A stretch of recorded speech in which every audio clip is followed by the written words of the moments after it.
800,000 barrels produced in a day, world's largest oil reserves. Trump says he's taking over. World awaits significant geopolitical shift.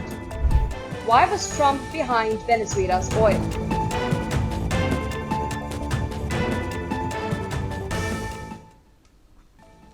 Venezuela holds the world's largest proven oil reserves, primarily consisting of extra heavy crude oil, which has drawn significant attention from US President Donald Trump. Hello and welcome. You're watching Explained by NewsX. I'm Uday Pratap Singh. Venezuela is sitting on the world's largest oil reserves, 303 billion barrels of black gold, yet its oil industry is in ruins, producing just a fraction of its potential. Why is the globe's biggest oil treasure turned into a failing empire? Well, let's dive in. Trump has publicly stated that the US will take control of Venezuela's oil following the capture of Nicolas Maduro, emphasizing that American oil companies will invest billions to rebuild the infrastructure and extract resources. He described this as a way to fix the badly broken infrastructure and ensure the US gets reimbursed for the damages caused by that country, framing it as reclaiming what he claims Venezuela stole from US interests through nationalizations in the 1970s. Everyone knows the oil business in Venezuela has been a bust, a total bust, for a long period of time. They were pumping almost nothing by comparison to what they could have been pumping and what could have taken place. We're going to have our very large United States oil companies, the biggest anywhere in the world, go in, spend billions of dollars, fix the badly broken infrastructure, the oil infrastructure, and start making money for the country. And we are ready to stage a second and much larger attack if we need to do so. So we were prepared to do a second wave if we needed to do so. We actually assumed that a second wave would be necessary, but now it's probably not. Oil has long been the backbone of Venezuela's economy, accounting for nearly 1/5 of global reserves. This places the South American nation ahead of Saudi Arabia, Iran, Canada, and Iraq. The scale of this endowment makes Venezuela a central, if often troubled player in global energy discussions. Venezuela's proven oil reserves are estimated at approximately 303 billion barrels, representing about 17 to 18% of global proven reserves. This includes both conventional and unconventional crude. Venezuela's riches lie mostly in the Orinoco Belt. The Orinoco Belt, also known as the Faja del Orinoco, is a vast petroleum-rich region in eastern and central Venezuela, stretching along the Orinoco River. It covers about 21,000 to 55,000 square kilometers in the northeastern part of the country, primarily in the states of Anzoátegui, Monagas, and Guárico. This belt alone holds a majority of Venezuela's reserves, with estimates of 900 to 1,400 billion barrels of heavy crude in proven and unproven deposits, of which 380 to 652 billion could be technically recovered. Well, in the 1970s, under Democratic governments, production hit 3.5 million barrels a day. Foreign companies like Exxon built infrastructure and oil-funded schools, hospitals, and growth. But then came the turning point, nationalization in 1976. The government took control, creating PDVSA, a state oil giant. It worked at first. PDVSA was efficient, exporting to the US and beyond. The Orinoco Belt is recognized as the world's largest deposit of extra heavy crude, a thick tar-like oil that requires advanced technology and high costs to extract and refine it. This type of oil is more polluting and expensive to process than lighter crudes, contributing to extraction challenges. While abundant, this crude requires upgrading, blending, or specialized refining before it can be exported or used, raising costs and technical complexity. Despite these challenges, the Orinoco Belt alone is considered one of the largest hydrocarbon deposits ever discovered, underpinning Venezuela's position as the world's most oil-rich nation on paper. Well, that picture has now dramatically changed. Years of underinvestment, mismanagement, infrastructure decay, skilled worker exodus, and international sanctions have sharply curtailed output. Although Venezuela sits atop unparalleled reserves, current production is estimated at well under 1 million barrels per day, a fraction of its historic levels and modest compared with other major producers. Enter Hugo Chavez in 1999. Elected on socialist promises, he saw oil as a tool for Bolivarian revolution. He fired 18,000 PDVSA workers after 2002 strike, replacing experts with loyalists. Corruption surged, funds meant for maintenance went to social programs or pockets. By 2007, Chavez expropriated foreign assets, forcing companies like Exxon out. Billions in lawsuits followed, but Venezuela lost talent and investment. Venezuela currently produces around 1 million barrels per day, accounting for less than 1% of global output. This is a sharp decline from its peak of over 3 million BPD in the earlier 2000s and 3.5 million BPD in the 1970s. Recent US sanctions and military actions have further reduced exports, with November 2025 figuring at about 921,000 BPD. Well, Venezuela leads in reserves but lags far behind in production due to its challenges. Production started sliding from 3 million BPD in the early 2000s. It fell below 2 million by the 2010s. Why? Well, mismanagement. PDVSA became a cash cow for the regime, diverting profits to subsidies instead of rigs and pipelines. Infrastructure aged. Pipelines from the 1970s rusted. Refineries like Amuay exploded in 2012 due to neglect. Blackouts crippled operations. Venezuela's grid, also underfunded, failed repeatedly. Nicolas Maduro took over in 2013, inheriting a mess. Oil prices crashed in 2014 from $100 to under $50 a barrel, exposing vulnerabilities. Venezuela's economy was 96% reliant on oil exports. No diversification meant no buffer.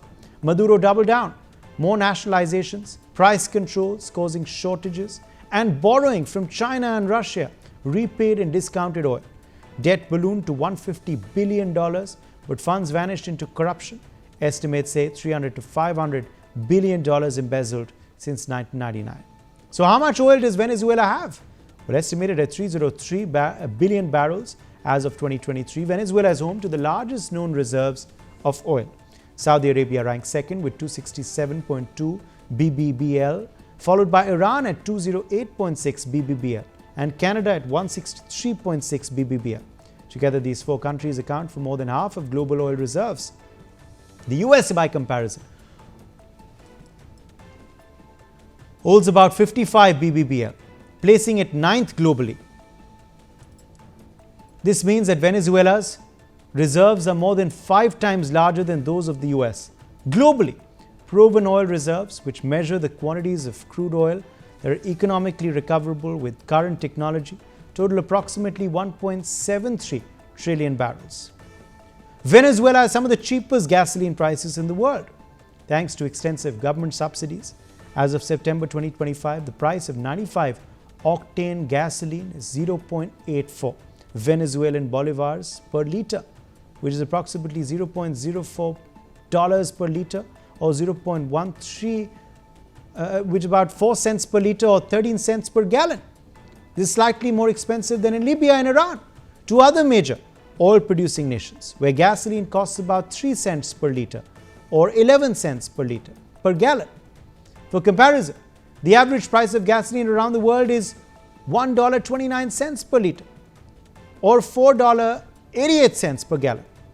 But before the Gulf War, around pre-1990, Iraq's production peaked at around 3.5 million BPD in the 1970s. In the late 1980s, before the 1990 invasion of Kuwait, it averaged 2 to 3 million BPD, despite disruptions from the Iran-Iraq war in 1980 to 1988. Well, currently, Iraq produces about 4.5 million BPD of petroleum liquids, making it OPEC's second largest producer after Saudi Arabia. Output has recovered post-2003 invasion, with plans to reach 6 to 7 million BPD by 2029 through investments in southern fields. Unlike Venezuela, Iraq has benefited from foreign investment and infrastructure rebuilds, though it faces OPEC quotas and occasional disruptions. So who are the main customers of Venezuelan oil? Well, according to data from the Observatory of Economic Complexity, Venezuela exported just $4.05 billion worth of crude oil in 2023.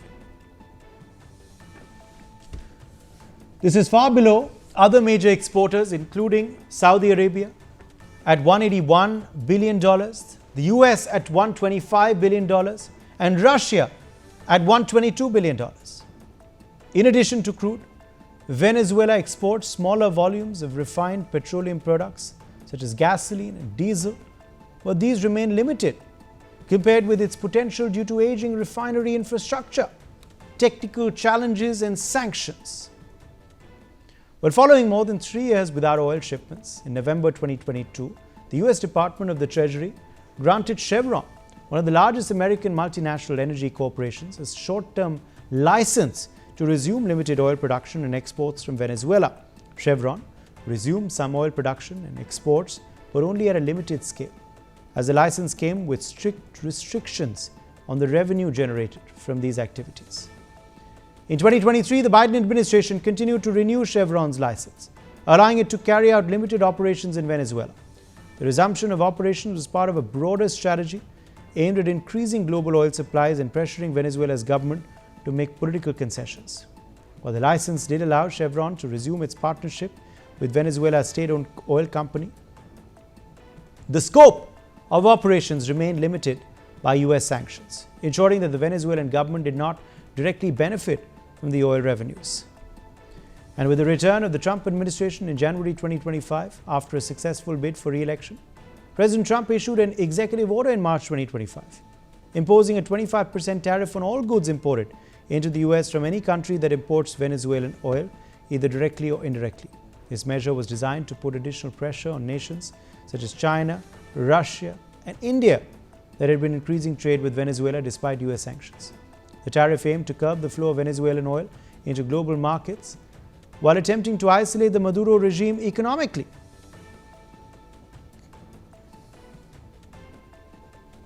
And by September 3, 2025, Venezuela's oil exports surpassed 900,000 BPD, the highest level since November 2024, marking a 9-month high. However, exports remain significantly lower than their pre-sanction levels. If the US successfully asserts control and facilitates American oil companies' involvement, several outcomes could emerge based on expert analysis. Increased production, reduced Chinese influence. Russia and Iran might also lose footholds. However, a prolonged US occupation could lead to instability. Short-term disruptions could spike prices. Long-term global oversupply might limit gains. Until investment, infrastructure, and political stability align, Venezuela's title as the world's largest oil reserve holder will continue to contrast sharply with its limited production as well as economic returns. 800,000 barrels produced in a day, world's largest oil reserves. Trump says he's taking over. World awaits significant geopolitical shift. Why was Trump behind Venezuela's oil?